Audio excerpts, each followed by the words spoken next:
नमस्कार मंडळी. तर आजच्या व्हिडिओमध्ये आपण लसूण चटणी कशी बनवायची हे पाहणार आहोत.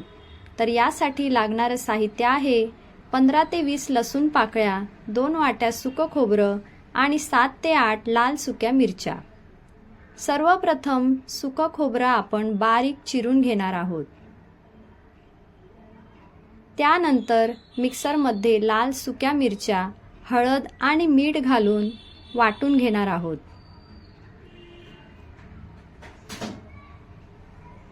हे मिश्रण वाटून झाल्यानंतर त्यात सुकं खोबरं आणि लसूण घालून पुन्हा एकदा हे मिश्रण बारीक वाटून घेणार आहोत. अशा प्रकारे आपली लसूण चटणी ही तयार आहे. ही चटणी तुम्ही जेवणासोबत सुद्धा खाऊ शकता किंवा भाकरीसोबत तर अगदी उत्तम. ही डब्बाबंद बरणीत भरून ठेवली तर अगदी महिनाभर टिकते.